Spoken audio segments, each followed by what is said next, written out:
ആലപ്പുഴ ചേർത്തലയിൽ KSRTC driver അപകടകരമായ രീതിയിൽ വണ്ടി ഓടിച്ചതായി പരാതി. ദേശീയപാതയിൽ ചേർത്തലയ്ക്കും എറണാകുളത്തിനും ഇടയിലായിരുന്നു സംഭവം. ഡ്രൈവർക്കെതിരെ യാത്രക്കാർ വകുപ്പ് മന്ത്രിക്ക് പരാതി നൽകി. ഡ്രൈവർ മറ്റൊരു ബസ്സിലെ ഡ്രൈവറോടും യാത്രക്കാരോടും മോശമായി പെരുമാറുന്നതിന്റെ ദൃശ്യങ്ങൾ ഉൾപ്പെടെയാണ് പരാതി നൽകിയത്.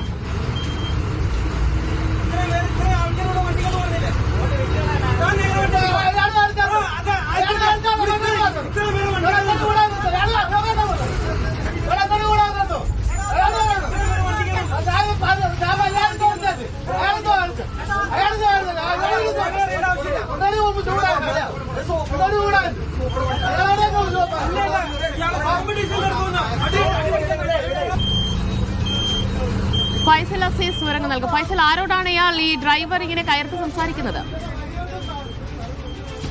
ദിവ്യ, ആലപ്പുഴ ചേർത്തലയിലാണ് ഇത്തരത്തിലൊരു സംഭവം ഉണ്ടായത്. കായംകുളം ഡിപ്പോയുടെ ബസ്സാണ് കായംകുളം ഡിപ്പോയുടെ ബസ്സാണ് ഇത്തരത്തിൽ ബസ്സിലെ ഡ്രൈവറാണ് ഇത്തരത്തിൽ മോശമായി പെരുമാറുന്ന ഒരു ദൃശ്യങ്ങളൊക്കെ പുറത്തു വരുന്നത്. RPC 53 എന്ന നമ്പറിലെ ബസ്സിലെ ഡ്രൈവറാണ് ഇത്തരത്തിൽ യാത്രക്കാരോട് അല്ലെങ്കിൽ മറ്റ് ബസ്സിലെ ഡ്രൈവറോട് ഇത്തരത്തിൽ മോശമായി പെരുമാറുന്ന ദൃശ്യങ്ങൾ ഉൾപ്പെടെ പുറത്തു വന്നത്. അപകടകരമായ രീതിയിലാണ് അദ്ദേഹം വണ്ടി ഓടിച്ചതെന്നാണ് യാത്രക്കാരുടെ പരാതി. അതായത് ഓവർടേക്ക് ചെയ്യുന്നതിന് മറ്റൊരു KSRTC ബസ്സിനെ ഓർഡിനറി ബസ്സിനെ ഓവർടേക്ക് ചെയ്യുന്നതിനിടയിലാണ് ഈ സൂപ്പർഫാസ്റ്റ് വണ്ടി ഓടിച്ച ഡ്രൈവർ ഈ KSRTC മറ്റൊരു ബസ്സിലെ KSRTC ഡ്രൈവറോട് അസഭ്യമായി പെരുമാറുന്നത്, മോശമായി പെരുമാറുന്നത് ഉൾപ്പെടെയുള്ള ദൃശ്യങ്ങളാണ് ഇപ്പോൾ പുറത്തു വന്നിരിക്കുന്നത്. ഇതിന്റെ അടിസ്ഥാനത്തിലാണ് യാത്രക്കാർ പരാതി നൽകിയിരിക്കുന്നത്.